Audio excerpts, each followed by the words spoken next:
आज की इस वीडियो में हम लोग देखेंगे वर्गमूल के बारे में।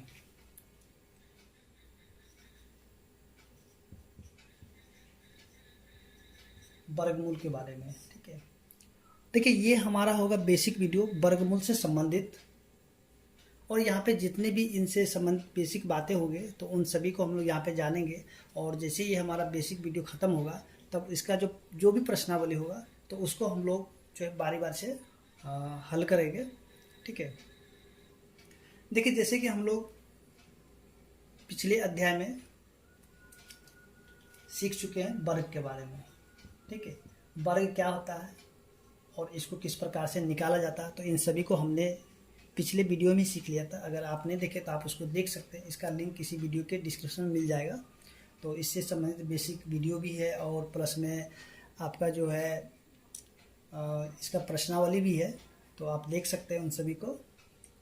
देखिए, जैसे कि हम लोग जानते हैं वर्ग के बारे में क्या जाने थे कि देखिए, किसी भी संख्या का अगर वर्ग हमें निकालना होता है तो जो संख्या दिया हुआ है तो उसी संख्या को उससे गुना करके जो है हम लोग वर्ग निकाल सकते हैं।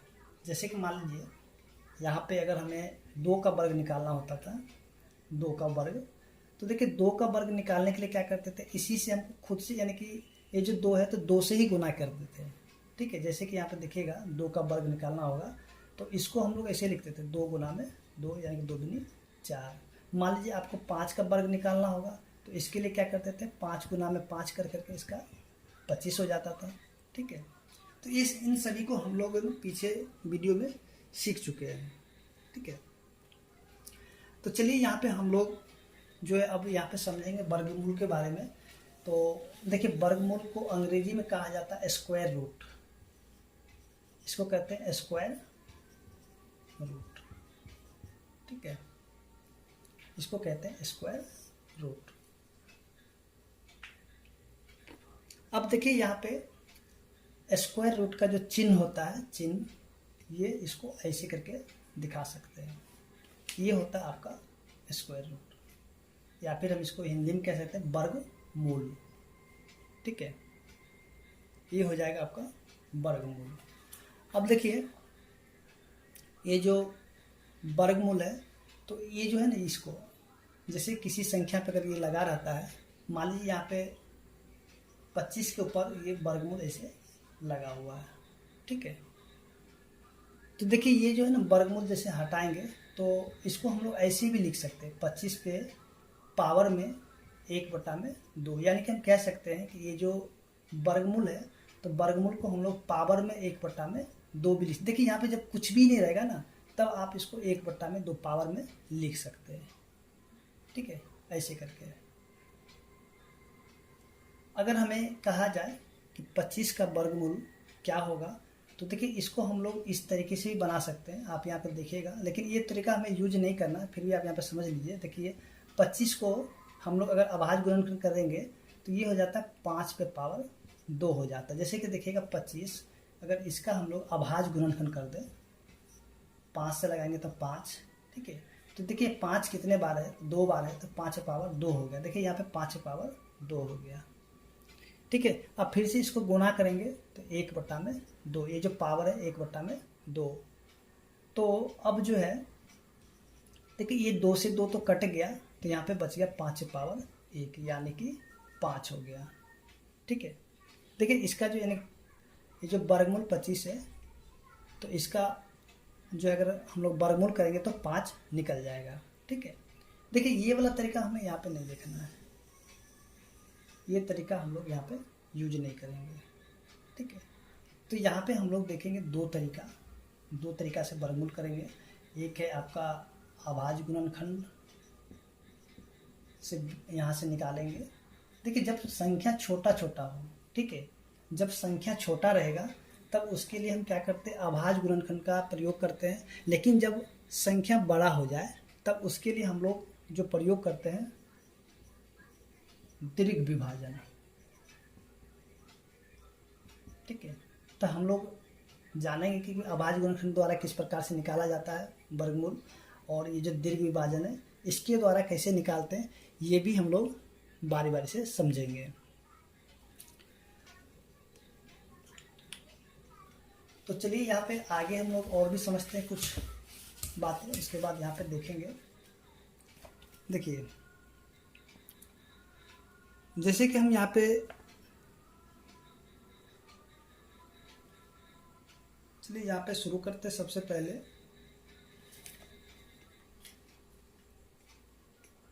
अभाज्य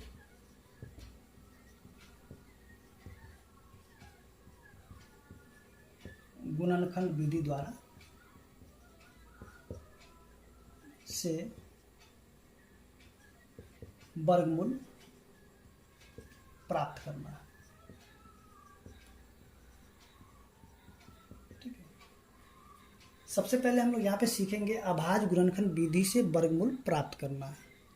अभाज्य गुणनखंड विधि द्वारा किस प्रकार से वर्गमूल प्राप्त किया जाता है। चलिए यहाँ पे देखते हैं, जैसे कि कर लेते हैं यहाँ से 25, ये वर्गमूल 25 है। तो इसका वर्गमूल हम लोग कैसे प्राप्त कर सकते हैं। देखिए सबसे पहले 25 है, तो 25 का हम लोग क्या करेंगे, अभाज्य गुणनखंड कर लेंगे। अभाज्य गुणनखंड यानी कि एलसीएम कह सकते हैं इसको। तो देखिए यहाँ पे इसको अगर हम लगाएंगे 5 से, क्योंकि 5 से ही लगेगा, तो ये 5 हो गया। ठीक है, तो देखिए ये 25 को हम लोग, ये 25 है 25, तो 25 को हम लोग ऐसे लिख सकते हैं, कैसे, 5 गुना में 5, क्योंकि यहाँ 5 जो है 2 बार है, तो इसको हम लोग ऐसे 2 बार लिख लेंगे।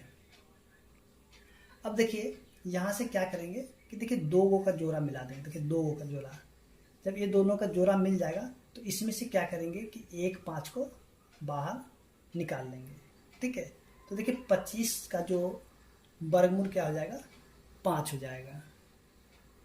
और इसी प्रकार से जो हम आगे देखेंगे, यानी कि चलिए अगला देखते हैं। चलिए एक दूसरा क्वेश्चन ले लेते हैं, उसको भी समझते हैं। थोड़ा सा बड़ा संख्या ले लेते हैं। चलिए यहाँ पे कर लेते हैं 324। ठीक है, 324, तो इसका जो है वर्गमूल हम लोग कैसे प्राप्त कर सकते हैं, चलिए देखते हैं इसको भी। देखिए 324 का हम लोग क्या करते हैं, अभाज्य गुणनखंड कर लेते हैं। देखिए यहाँ पे नाम है इसका अभाज्य गुणनखंड। ठीक है, तो अभाज्य गुणनखंड यानी कि यहाँ पे हमें क्या करना है, जो अभाज्य संख्या है। ठीक है, अभाज्य संख्या, तो अभाज्य संख्या से इसको हमें क्या करना, भाग लगा के देखना है। अभाज्य संख्या से, दूसरी संख्या से नहीं, अभाज्य संख्या से। देखिए अभाज्य संख्या क्या होता है, देखिए सबसे पहले अभाज्य संख्या होता है 2। देखिए अभाज्य संख्या क्या होता है कि देखिए अभाज्य संख्या जो होता है ना, यानी कि जो 1 से लगेगा भाग या फिर अपने आप से लगेगा। ठीक है, वैसी संख्या जो 1 से और खुद से पूरा पूरा भाग लग जाए या फिर कट जाए, उसी को कहते हैं अभाज्य संख्या। जैसे कि देखिएगा 2 के बाद होता है 3, 5, 7, 11, 13, 17, 19, 23 और भी संख्या ये होता है। ये सब जो है ना, ये सभी के सभी या तो 1 से भाग लगेगा, नहीं तो अपने आप से ही लगेगा। ठीक है, तो ऐसी संख्या को हम लोग कहते हैं अभाज्य संख्या। ऐसी संख्या को हम लोग क्या कहते हैं, अभाज्य संख्या। ठीक है, और इसमें हमें क्या करना है, जो अभाज्य गुणनखंड है, तो अभाज्य गुणनखंड में हमें क्या करना है कि अभाज्य संख्या से ही हमें भाग लगा करके देखना है बारी बारी से। ठीक है, तो देखिए यहाँ पे सबसे पहला अभाज्य संख्या 2 है, तो देखेंगे कि 2 के पहला से ये कटेगा कि नहीं कटेगा। तो हम यहाँ पे ये देखेंगे कि ये 2 के पहला से कट जाएगा, तो 2 के पहला से इसको लगाएंगे तो ये क्या हो जाएगा, ये हो जाएगा आपका 16 दूनी 32, 2 दूनी 4, यानी कि 162। ठीक है, उसके बाद फिर से इसको 2 से लगाएंगे तो ये क्या हो जाएगा 81। अब देखिए यहाँ पे अब तो ये 2 से भाग नहीं लगेगा ना, तब देखिए अगली अभाज्य संख्या कौन सा है, तो अब अगली जो अभाज्य संख्या है 3 है, तो इसको चलिए 3 से भाग लगाते हैं। देखिए 3 से जब भाग लगाएंगे इसको तो हो जाएगा 27, 81 होता है। ठीक है, फिर से अगली अभाज्य संख्या, अभी तो फिर से देखेंगे ये 3 से ही लग जाएगा, तो अगली अभाज्य संख्या देखने की जरूरत नहीं है, 3 से ही लग जाएगा, 3 से 9, फिर से 3 से लगेगा 3 तिया 9। देखिए अभाज्य गुणनखंड में आपको प्रयोग करना है अभाज्य संख्या, ठीक है, भाज्य संख्या आप नहीं ले सकते हैं, आपको लेना सिर्फ अभाज्य संख्या। तो देखिए यहाँ पे 324 का जब अभाज्य गुणनखंड किए तो देखिए यहाँ पे ये सभी के सभी आ गया है, ठीक है। तो इसको हम लोग लिख सकते हैं यहाँ से, जितने भी संख्या सभी को हम लोग, ये जो वर्गमूल है तो वर्गमूल के अंदर लिख लेंगे, यानी कि 2 गुना में 2 गुना में 3 गुना में 3 गुना में 3 गुना में 3, ठीक है। अब यहाँ पे देखिए यहाँ पे जिनका जिनका जोड़ा मिल गया है, ठीक है, जोड़ा जिनका जिनका मिल गया है तो उसमें से आप क्या कीजिए, देखिए जैसे कि यहाँ पे दोनों का जोड़ा मिल गया है, ये 2 का जोड़ा मिल गया तो इसमें से हम 1 2 को बाहर निकालेंगे। फिर से देखेंगे ये जो 3 है तो 3 का भी जोड़ा मिल गया तो इसमें से एक 3 को बाहर निकालेंगे। और यहाँ पे देखिए 3 का भी जोड़ा मिल गया तो इसमें से भी हम एक 3 को बाहर निकालेंगे, ठीक है। तो देखिए सभी का जोड़ा लग गया और ये सभी में से एक एक करके बाहर आ गया है और इन सभी को अब क्या करेंगे, गुणा कर देंगे, ठीक है। इन सभी को अब गुणा करेंगे तो 3 तिया 9, 9 दूनी 18, यानी कि 324 का वर्गमूल क्या हो जाएगा, 18 हो जाएगा, ठीक है। 324 का वर्गमूल क्या हो जाएगा, 18 हो जाएगा, यानी कि हम कह सकते हैं ये वाला इसका आंसर हो जाएगा। तो उम्मीद करते हैं कि आपको जो है अभाज्य गुणनखंड विधि समझ में आ गया होगा। देखिए अब इसके बाद हम लोग देखेंगे दीर्घ विभाजन, ठीक है, दीर्घ विभाजन के द्वारा किस प्रकार से निकाला जाता है। तो चलिए यहाँ पे देखते हैं।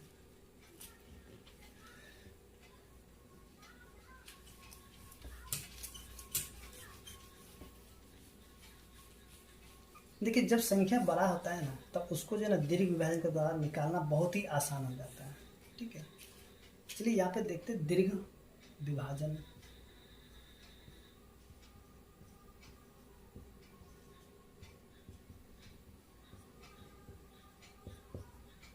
देखिए दीर्घ विभाजन विधि से कैसे हम लोग निकाल सकते हैं तो ध्यान दीजिएगा यहाँ पे। चलिए यहाँ पे क्या करते हैं कि एक संख्या लेते हैं वर्गमूल में 729, ठीक है, 729।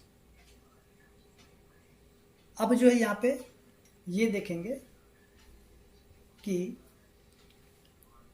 देखिए दीर्घ विभाजन यहाँ पे 729, ठीक है, और यहाँ से ये वाला तरीका को देखेंगे, ठीक है।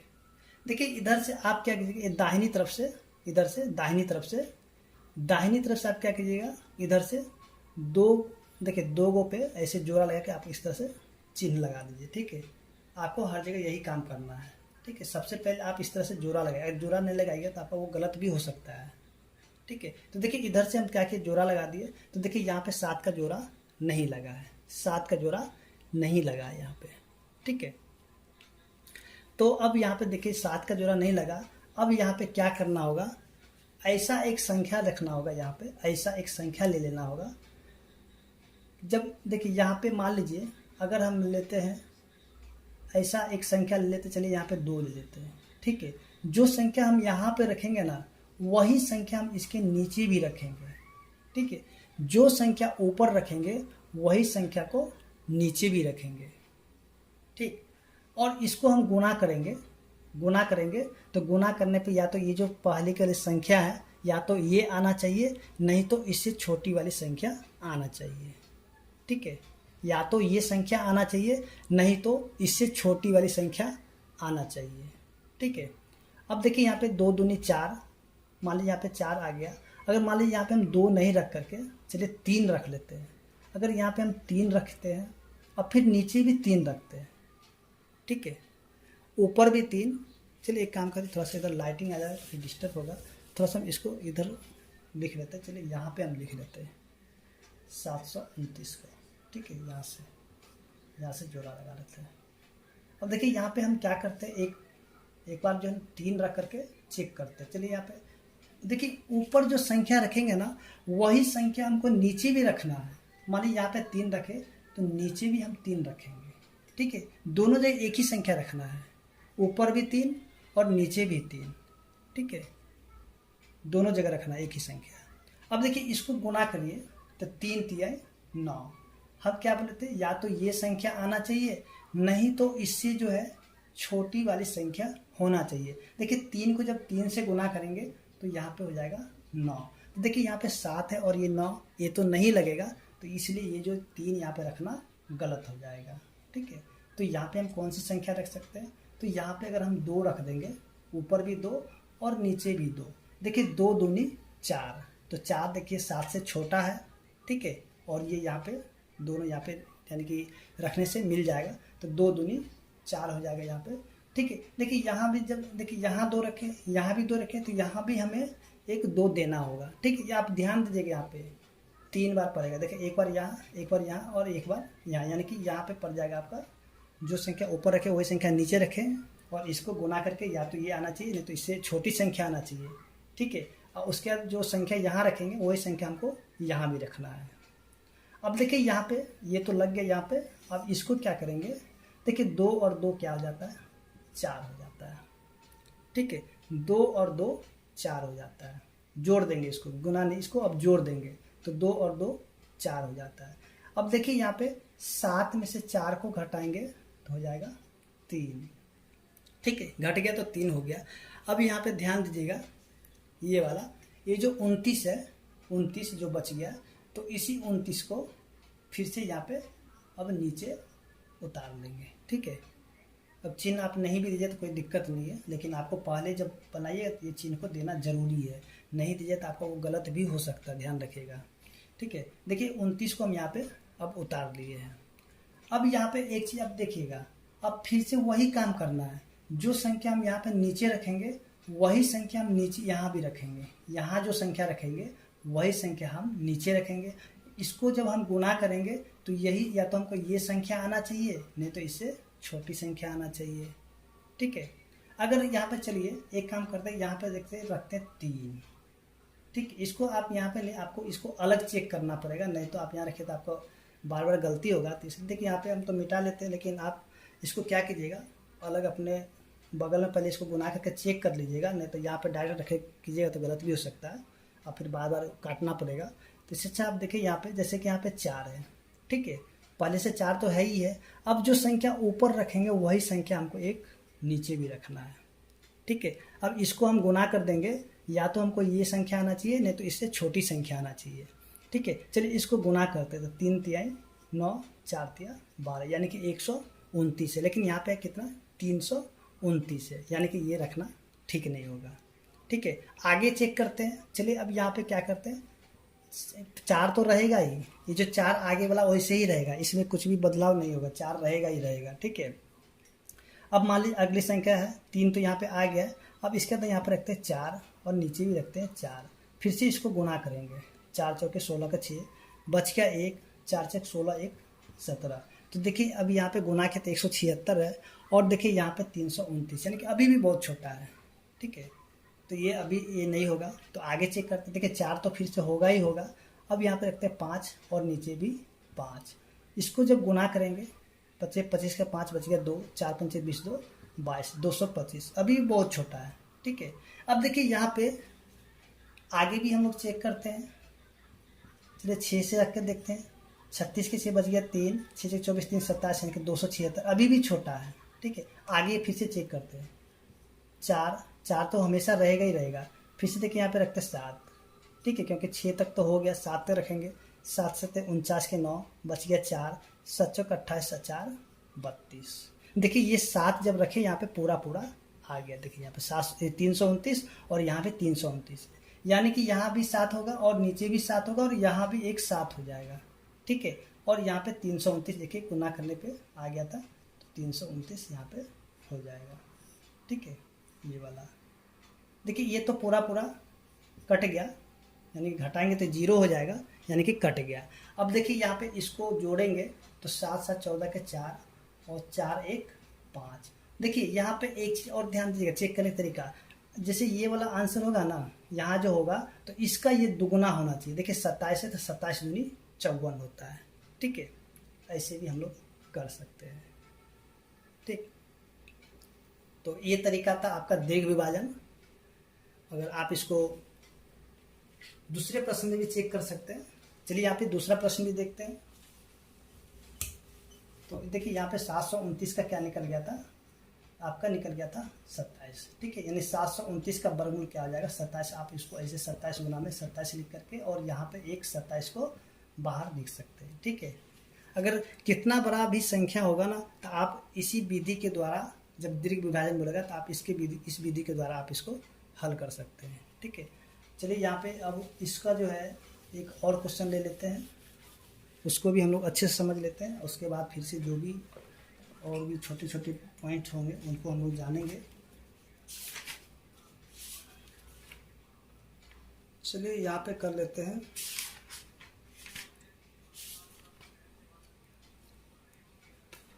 चलिए यहाँ पे हम लोग देखते हैं 1444 यानी कि 1444। चलिए इसका हम लोग फिर से वर्गमूल करके देखते हैं कि किस प्रकार से होता है। ठीक है, दीर्घ विभाजन के द्वारा। तो यहाँ भी चलिए यहाँ पे 14 4 4 और यहाँ से ये वाला। ठीक है, और यहाँ भी इधर से जोड़ा और इधर से भी जोड़ा लगा देंगे। ठीक है, सभी का जोड़ा लग गया। देखिए यहाँ पे जो संख्या रखेंगे वही संख्या नीचे रखेंगे। ठीक है, अब देखिए यहाँ पे क्या रखेंगे, 2 रखेंगे, 2 दूनी 4, बहुत छोटा हो जाएगा। अगर यहाँ 3 रखते हैं तो नीचे 3 रखें, 3 3 9, तो अभी भी छोटा है। आगे वाली संख्या चेक करते हैं। मान लीजिए यहाँ पे 4 रखेंगे और यहाँ भी 4, तो 4 चौके 16, देखिए 14 है, यानी कि ये बड़ा हो जाएगा। 4 रखना बड़ा हो जाएगा। तो इसके लिए हम क्या करेंगे, 3 रखेंगे यहाँ पे और नीचे भी 3 और यहाँ भी एक 3 दे देंगे। ठीक है, तो 3 तिहाई 9, तो इसके नीचे लिखेंगे 9 लिख देंगे। ठीक है, 3 और 3 हो जाएगा 6 हो जाएगा। ठीक, आप देखिए यहाँ पे आप जो है हमेशा इधर बढ़ा के, इधर सटा के नहीं, इधर बढ़ा के रखें ताकि आपको यहाँ पे दूसरी संख्या लिखने में आसानी हो। ठीक है, अब देखिए यहाँ पे 14 में से 9 घट गया तो 5 हो गया, फिर से यहाँ पे 4 4 यानी कि 44 नीचे उतर जाएगा। ठीक है, देखिए यहाँ पे 6 है। ठीक है, अब यहाँ पे कौन सा संख्या रखें, देखिए अब यहाँ पे एक चीज तरीका देखिएगा, आप यहाँ पे 2 2 3 3 4 4 रखे गुना की थोड़ा सा लंबा हो जाता है और टाइम भी ज़्यादा लगता है। तो देखिए आप इसको चेक कर सकते हैं। ठीक है, चेक कैसे कर सकते हैं, देखिएगा कि ऐसा कौन सा संख्या रखे जिसके जो है ना जब दोनों को एक साथ गुना करेंगे तो उसके जो अंत में 4 आ जाएगा। तो देखिए अगर सबसे पहले जो होता है 2, अगर यहाँ 2 रखेंगे तो नीचे भी 2, तो 2 दूनी 4 यानी इकाई का अंक 4 है। ठीक है, इकाई का अंक 4 है। तो ये वाला संख्या देखते हैं, यानी इकाई का अंक यहाँ भी 4 आ गया। 6 दूनी 12 यानी कि 124, ये वाला नहीं होगा, तो यानी कि ये वाला नहीं होगा। फिर यहाँ पे 6 है। अब देखिए कौन सा संख्या है जिसके इकाई के अंक पे 4 आएगा, तो हम देखेंगे कि 8 को जब 8 से गुना तो 8 8 64 यानी इकाई का अंक 4 हो जाता है। तो यहाँ भी 8 रखेंगे और नीचे भी 8। अब इसको गुना करके देखते हैं ये वाला संख्या आता है कि नहीं आता है। ठीक है, आप ऐसे चेक यानी इकाई का अंक पकड़ करके आप इसको चेक कर सकते हैं और आसान तरीके से और बहुत जल्दबाजी में आप इसको यानी कि इसका आंसर निकाल सकते हैं। ठीक है, इकाई का अंक देखिए 4 किस में आएगा, तो इकाई का अंक जो 4 2 में आएगा और 8 में आएगा। ठीक है, इकाई का अंक 2 में और 8 में, जैसे कि 2 को गुना कीजिए, 2 से 2 दूनी 4 और 8 को जब 8 से 8 64 यानी कि इकाई का अंक 4 हो गया। ऐसे भी आप पकड़ के जल्दी से हल कर सकते हैं। ठीक है, देखिए यहाँ पे अब इसको गुना करेंगे तो 8 8 64 का 4 बचिए कितना 6, 8 6 48, 48 6 54 हो गया ना 544, यानी कि यहाँ भी 8, नीचे भी 8 और यहाँ भी 8। ठीक है, 3 जगह रखना होता है, ध्यान दीजिएगा 3 जगह, यहाँ पे 2 बार और यहाँ पे 1 बार। ठीक है, अब यहाँ पे देखिए 544 और ये देखिए ये तो कट गया, 0 हो गया घटाने पे, 8 8 16 का 6 6 1 7। अब देखिए इसका दुगुना ये होना चाहिए था, 38 दूना 76 होता है। ठीक है, जब इसका दुगुना जब यहाँ पे आ जाएगा तो आपका बनाया हुआ जो होगा वो उत्तर सही होगा। तो उम्मीद करते हैं कि आपको जो है अभाज्य गुणनखंड विधि और दीर्घ विभाजन विधि द्वारा वर्गमूल किस प्रकार से निकाला जाता है वो चीज़ समझ में आ गया होगा। देखिए अगर आपको वीडियो अच्छा लग रहा है तो प्लीज़ वीडियो को लाइक कीजिए, अपने दोस्तों का शेयर भी कीजिए। और तब चलिए यहाँ पे अब आगे हम लोग समझते हैं। देखिए यहाँ पे हम लोग ये देखेंगे,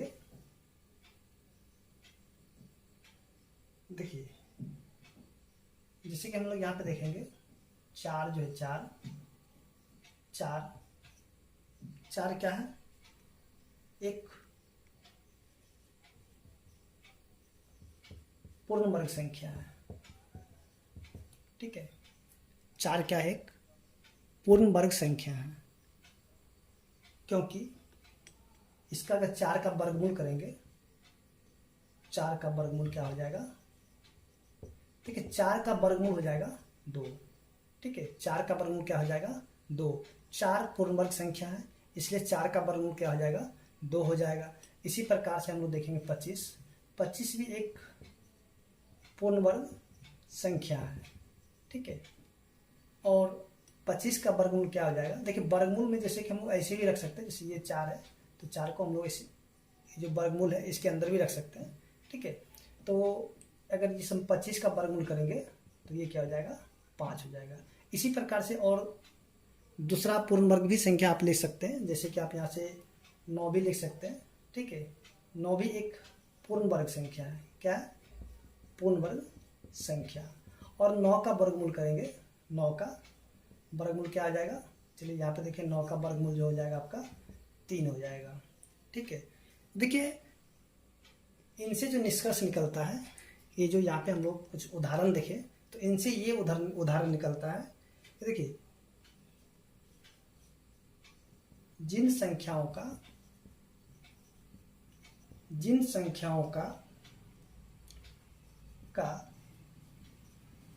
वर्गमूल पूरा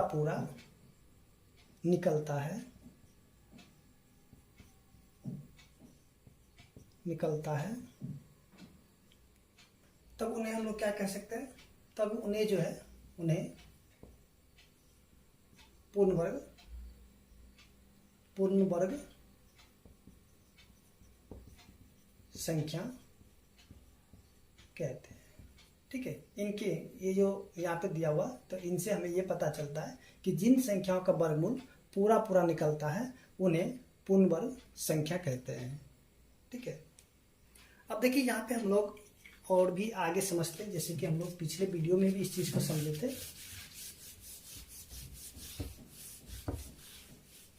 देखिए जिन संख्याओं के अंत में अगर 2, 3, 7 और 8 हो, ठीक है, जिन संख्याओं के अंत में अगर 2, 3, 7 और 8 हो, तब वो संख्या जो है हो, तो वह संख्या पूर्ण वर्ग नहीं हो सकती है,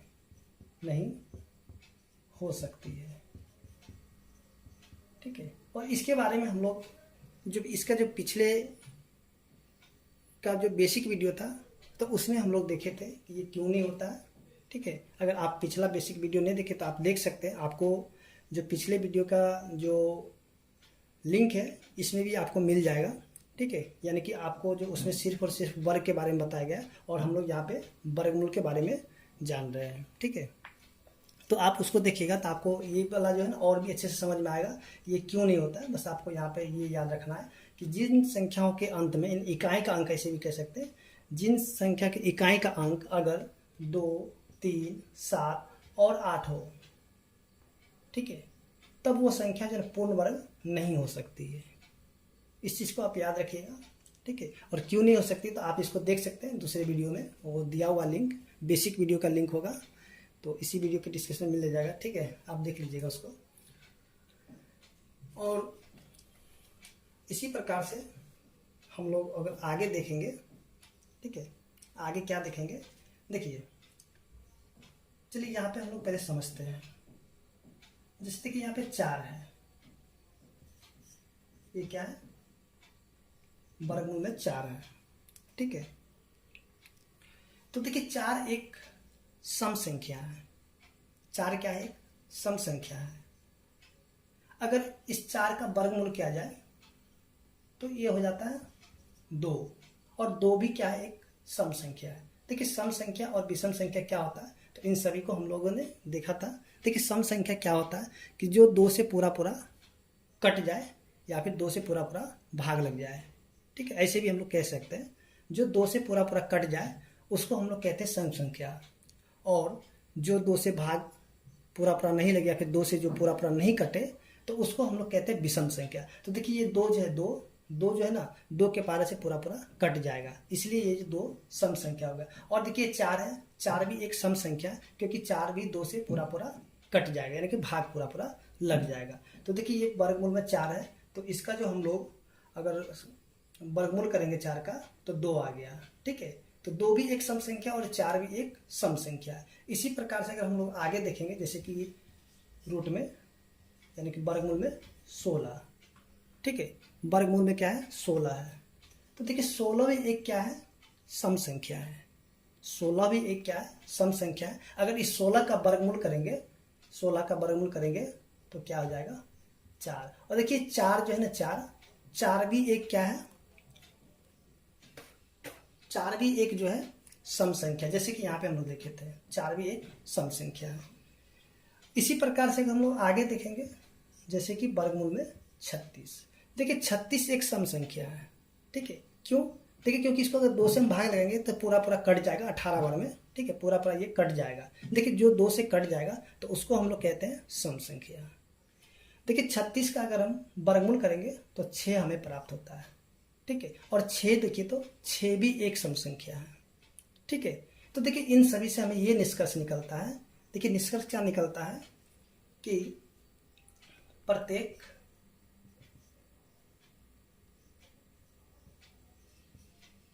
पूर्ण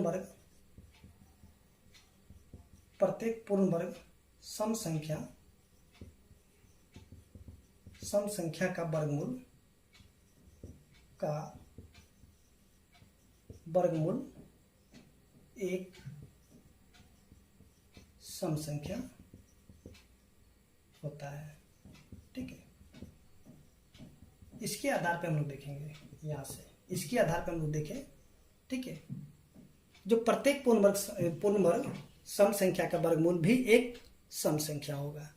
और इसी प्रकार से अगर हम लोग आगे देखेंगे, चलिए यहाँ पे समझते हैं। सबसे पहले जैसे देखिए यहाँ पे 9, ठीक है, ये क्या वर्गमूल में 9 है। देखिए 9 एक विषम संख्या है। 9 क्या है, एक विषम संख्या है। अगर इस 9 का वर्गमूल करेंगे तो हमको 3 प्राप्त होता है, ठीक है।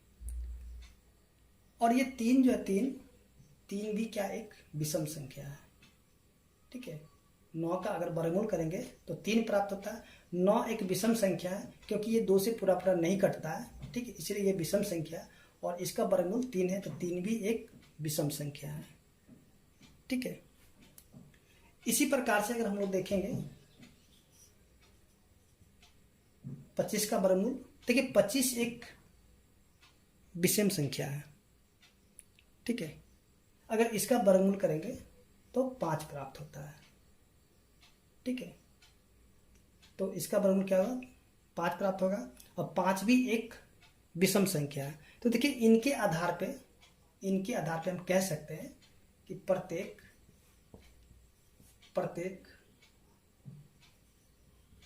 पूर्ण वर्ग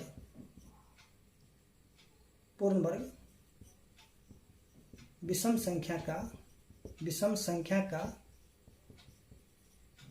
वर्गमूल भी विषम होता है, ठीक है। तो उम्मीद करते हैं कि आपको यहाँ तक समझ में आ गया होगा। तो चलिए आगे हम लोग समझते हैं।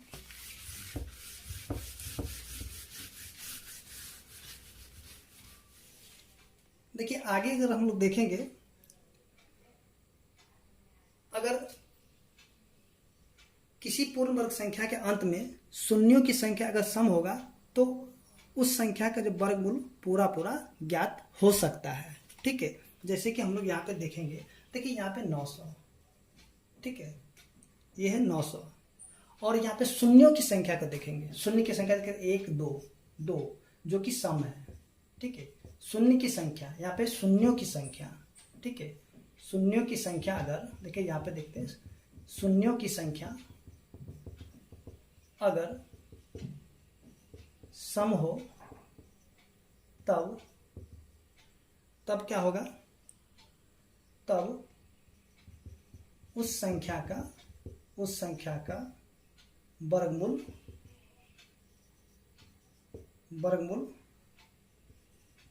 पूरा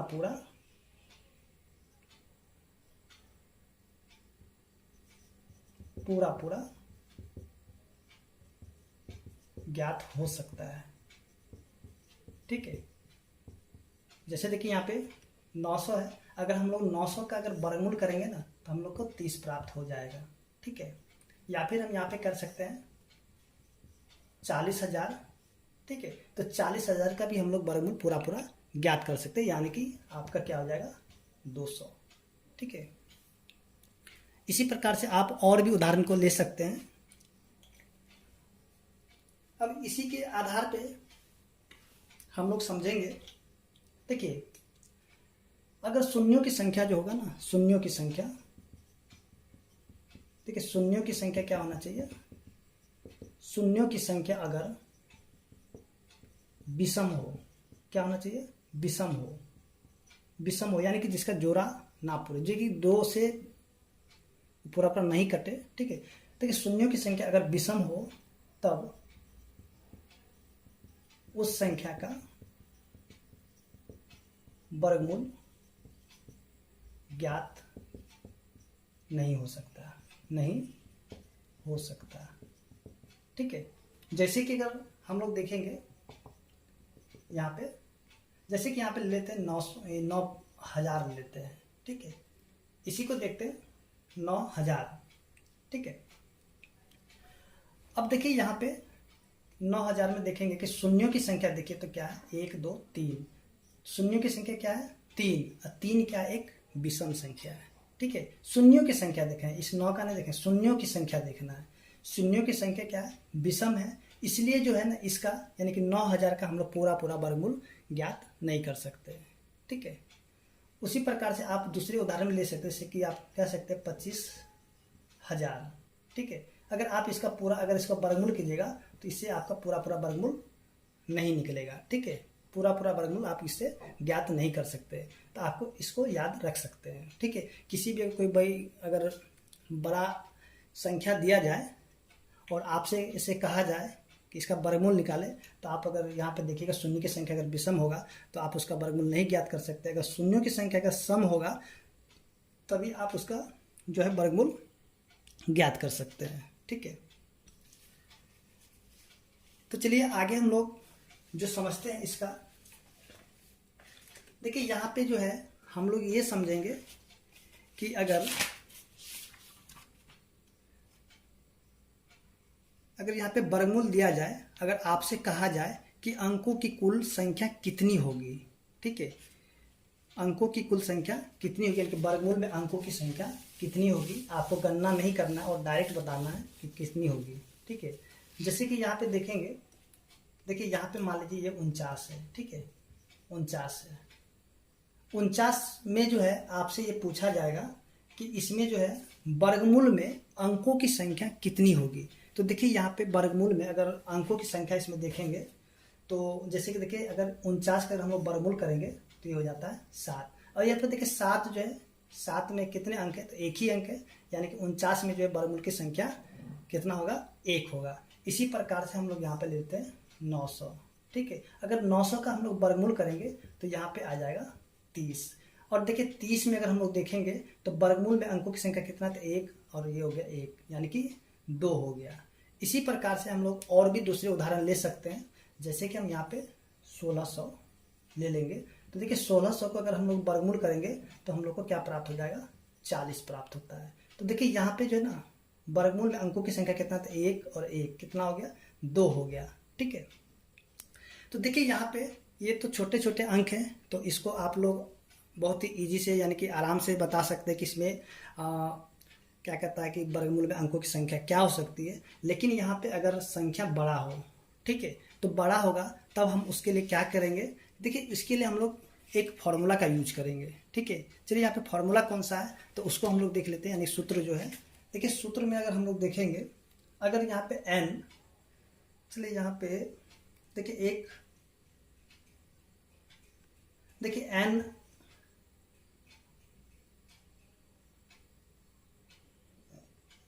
एन अगर क्या होना चाहिए, सम हो, एन की संख्या, एन यानी कि नंबर, चलिए यहाँ पे एन अगर सम हो, ठीक है, एन अगर सम हो तो इसके लिए हम लोग फॉर्मूला क्या करेंगे, एन बटा में 2, ठीक है, एन बटा में 2। और एन क्या होगा, देखिए एन जो होगा ना आपका यहाँ पे, देखिए एन जो होगा आपका, एन क्या होगा, एक पूर्ण वर्ग में अंकों की संख्या, ठीक है, एन क्या होगा आपका, एन जो होगा एन एक पूर्ण वर्ग में अंकों की संख्या। जैसे कि देखिए यहाँ पे ये जो दिया हुआ ना, ये जो पूर्ण वर्ग है 49 का एक पूर्ण वर्ग है, और इसमें हम लोग एन यानी कि अंकों की संख्या देखेंगे तो 1 और 1 2 है, ठीक है, 2 क्या है, एक सम संख्या, 2 यानी कि लिखेंगे एन बराबर में 2। देखिए यहाँ पे इस फॉर्मूला का यूज करके हम लोग यहाँ पे कितने आसानी से देखेंगे कि यहाँ पे वर्गमूल में अंकों की संख्या क्या होगी। देखिए एन क्या हो जाएगा, देखिए यहाँ पे इसको देखेंगे तो एन बराबर क्या हो गया, 2, ठीक है, और इसमें हम लोग फॉर्मूला इसका यूज करेंगे, तो एन बराबर यानी कि 2 बट्टा में 2, और इसको काटेंगे तो 1, यानी कि यहाँ पे 1। तो देखिए यहाँ पे 49 में जो है ना, 49 का हम लोग वर्गमूल करेंगे तो यहाँ पे हमें एक ही अंक प्राप्त होगा, जैसे यहाँ पे वर्गमूल में एक ही अंक प्राप्त होगा, ठीक है। इसी प्रकार से अगर हम इसको देखेंगे इसमें, ठीक है, तो एन देखिए यहाँ पे कितना है, 1 2 3 4, तो एन बराबर हो गया 4, और इसमें हमें अंकों वर्गमूल में अंकों की संख्या हमें ज्ञात करना होगा, तो ये वाला फॉर्मूला का यूज करेंगे, क्योंकि यहाँ पे 4 एक सम संख्या है, ठीक है, तो इसके लिए ये वाला फॉर्मूला का यूज करेंगे, यानी कि 4 बटा में 2, इसको काटेंगे तो 2, तो देखिए यहाँ पे 2, देखिए 1600 का अगर हम लोग वर्गमूल करेंगे तो यहाँ पे जो अंकों की संख्या क्या है, देखिए 1 और 1 2 है, तो देखिए यहाँ पे 2 निकल गया है, ठीक है। इसी प्रकार से आप दूसरी को भी चेक कर सकते हैं, जैसे कि यहाँ पे ले लेते हैं, चलिए यहाँ पे कर लेते हैं 2500, ठीक है, तो 2500 में अगर हम लोग देखेंगे तो यहाँ पे जो एन कितने हैं, तो एन देखिए यहाँ पे 1 2 3 4, यानी कि 4 एक सम संख्या है, ठीक है, तो इसके लिए फॉर्मूला का इसी फॉर्मूला का यूज करेंगे, यानी कि एन बट्टा में 2, तो एन का मान कितना है, 4 है, यानी कि 4 बट्टा में 2, तो इसको काटेंगे तो 2 हो जाएगा। अब देखिए यहाँ पे 2,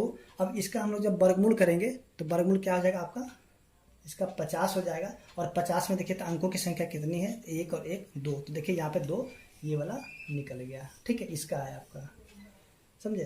तो इसी प्रकार से जो है आप किसी भी संख्या का जो वर्गमूल में अंकों की संख्या इस फॉर्मूला के द्वारा ज्ञात कर सकते हैं, कब, जब ये सम होगा, ठीक है, सम होगा तब आप इसको इस फॉर्मूला के द्वारा आप ज्ञात कर सकते हैं, ठीक है।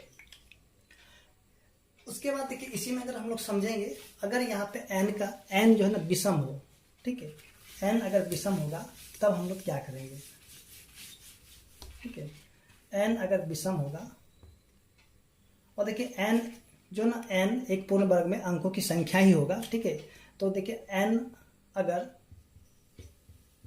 विषम हो, ठीक है, तो इसके लिए हम लोग कौन सा फॉर्मूला का यूज करेंगे, तो देखिए यहाँ पे हो जाएगा आपका एन प्लस में 1 बटा में 2, ठीक है, इसी फॉर्मूला का यूज करके हम लोग निकाल सकते हैं। तो आइए हम लोग समझते हैं यहाँ पे, चलिए यहाँ पे हम लोग क्या कर लेते हैं, चलिए यहाँ पे हम लोग कर लेते हैं 900, ठीक है, 900।